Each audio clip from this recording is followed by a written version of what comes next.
Hey guys. So this is a little something different. I know you're used to seeing my face, but it's first thing in the morning, so my voice may even be a little lower. Whoa, that was pretty good. But so I don't want to be on camera, and I thought, this is going to be like a podcast for my channel, but I'm not going to release it on podcast platforms, at least not yet that I'm aware of. Maybe if this is a hit, I'll become a podcaster. So the thoughts on my heart recently have been around human connection and empathy and attunement. And I think a big reason for that is everything going on in the world with AI. As a teacher, it's been really disturbing to see more recently humanoid robots that are going to teach our children. I don't know if you guys have seen the video, but uh, yeah, at the White House, they unveiled this robot that would teach children. And as much as I am not pleased with the education system and am trying to get out of it, I still think we can do things much better, and there's a better solution than putting robots in the classroom. I think there's other fundamental foundational things within the education system which I don't have time to get into today. I would like to properly outline all of my grievances with it and go into depth about what I've seen, what I've experienced in my 10 plus years as an educator. Gosh, at this point, I can't even count because I've had so many different roles and I've taken breaks and I've come back and only to realize the system is still broken, unfortunately. But with that being said, that really triggered something in me as far as what are we as a species, humanity, what are we going to do? Oh, that's Fonzie. That's my other kitty. He doesn't usually make an appearance, but now that I'm recording this in my room, he feels comfortable to make an appearance on my YouTube channel because his face is not being seen. But I was thinking about how important it is and how it'll probably become even more important to really embrace our humanity. What makes us human? Why is that so important? And how do we amplify the things that make us human and connect us? And so for me, empathy is a big piece of that puzzle. And because robots, I think, could emulate empathy, but I don't know that they will actually have human empathy because, at its core definition, right, empathy is, and I haven't looked it up recently, so please feel free to correct me on these things. Anything I say, you correct with kindness. Let's just say that I'm a big believer, and if you're gonna set someone straight, just as long as you can do it with some kindness, it's okay. Constructive criticism's okay. But it's when people get in the comment section, it's like attack. It's like, what are you doing?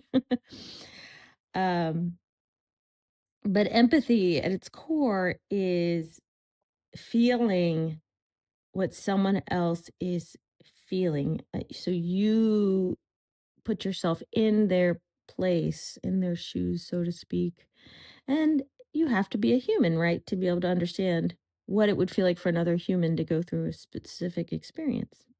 For example, yesterday in class, I was so proud of this student. There was a girl who was crying in one of the classes because we had a school dance. And while she already paid for her bracelet to get into the dance, she lost her money to get snacks. And one of my students that was sitting beside me, because I sit at a table, since I'm special education, I work with a small group in the back of the classroom. He goes, I feel so bad. He's like, I want to cry. And I said, that is so beautiful. That's empathy. I said, don't ever lose that. It's so important. He's like, I know what it would feel like if that happened to me. And I thought that was such a wonderful moment. And I thought, gosh, I wish more adults could tap into that more often because I think as things have evolved in our world, especially 2020 and beyond. I mean, everyone sees and feels it. We talk about it all the time, right? It, it even says in the book of Revelation in the Bible, like the love of many will grow cold. I think that's where it is. Oh gosh. Now I'm thinking, oh no, is it somewhere else? I think that's where it is. The love of many will grow cold. And I see it even in myself a little bit. We're guarding ourselves more, we're putting up more walls because it's a scary time, right? A lot of unpredictability, a lot of unrest. We're all just trying to survive and things get more expensive and just so many things going on in the world. I won't even go into the specifics because you all know that it's easy to try to lower the empathy knob, right? Because we're so overwhelmed individually that to think about the collective, it's a lot to ask your nervous system. It's a lot to ask, your spirit if you're just exhausted on like a soul bone. Now there's Miss Capo. Y'all recognize that meow, huh? On a soul level. But I think it might be the thing that saves us in the end. And I know this sounds dramatic, right? Save humanity, but it kind of feels like we're at this point where all hands on deck, team humanity. And if you love people, and yes, they can be maddening, they can be frustrating, they can be annoying, they can be all the negative, terrible things, right? But at the end of the day, you're a human, I'm a human. There's a reason we're here, right? There's a reason we came in this particular form. We should embrace it and we should love it and we should love each other.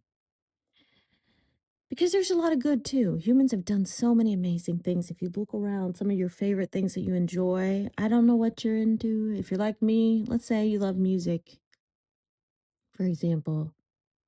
Humans came up with all of these instruments and started singing and created bands and albums and CDs and everything and radio stations and concerts and all the things that I love about music.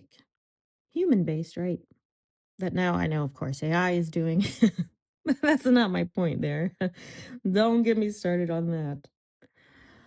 But there's so much beauty that we've added to the world. We're not going to think about the ugly stuff. We're going to focus on the good. And I want humanity to survive. And not only survive, but thrive.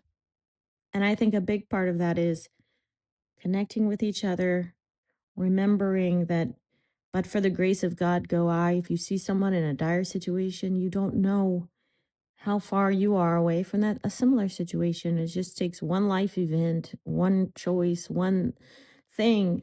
So it's so important to have compassion on your fellow human. You don't know what they're going through, you don't know what's going on in their head, and it's challenging out there. So I think just remembering to extend grace and to connect more often is just so important. And I feel like I'm preaching to the choir because if you're at my channel and you are this far into this, I'm sure you are a lovely, beautiful, thoughtful, kind human being because I don't think somebody that's here on my channel would be somebody destructive. I mean, maybe, but probably few and far between. And also, one other thing, and then I'll probably wrap it up, is attunement. Now, that's something we don't talk about much, but, and I say we, I just think collectively, you just don't hear it much, but it's similar to empathy. Or if you're connecting with another human, and when I say connecting, talking with them, sharing experiences, sharing spaces, um, really being human together. I think it's important to, it's almost like if people broadcast radio stations, when you're attuning to someone, you tune into their station and you help them feel less alone. You help them feel seen and understood, and you're holding space with them.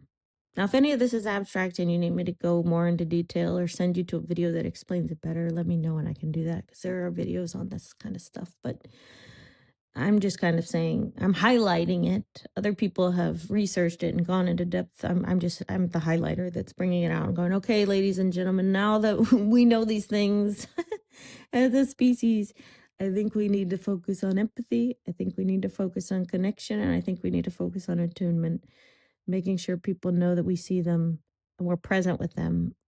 Because I noticed yesterday with a coworker, he came in and he just started talking to me about soccer. I don't know anything about soccer. I really don't care about soccer. I know it sounds terrible. I'm sure if I watched more soccer, I'd probably love it. But I just haven't watched a lot of it. And I would interject every now and then, like, oh, I don't know what that is, or I don't really watch much soccer. And it's almost like he completely ignored what I was saying and he kept steamrolling over me, kept talking about it. And he was not attuned to me. I say all this to say that is the non-example of attunement. And I felt myself getting really frustrated. And I was like, wow, what is this extreme reaction inside of me that I'm getting angry? It was because I didn't feel seen and I felt ignored. And I felt like he thought he was almost more important than me in that moment, which I'm sure he doesn't, but that's how it came across. And for any human being, that's just very frustrating. So I thought attunement so important that people, are present with you and they're checking in. It's like, hey, is this person having a good time? Because I notice that'll happen sometimes if you're on a date or something. It's like, wow, this person is in their own bubble, in their own world. They're not attuned to my needs and what I'm doing over here. And so I think that's really important because that is going to connect us. That is a really big connector. So, ladies and gentlemen, with that to chew on, let me know your thoughts. What other parts of the human condition do you think we need to focus on in these coming days where things are going to get weird? They are weird, right? They're maybe going to get weirder. And we're going to see technology, it's everywhere. It's ubiquitous, right? I mean, it already is, but we are going to see more of it and it's going to try to be more human-like. Of course, it's there, but you know what I'm trying to say. It's going to increase. So, as a species, what should we do? What can we do to make sure that we are holding hands together in this time that feels so unstable? So, yeah, let me know your thoughts. I love you guys. I appreciate you. Oh my gosh, my stomach. I hope that did not make it to the recording. My stomach just loudly growled because it is really early in the morning and I haven't had breakfast yet. But I'm sending you so much love. Please take care of yourselves and each other, and I'll see you in the next one. Bye, guys.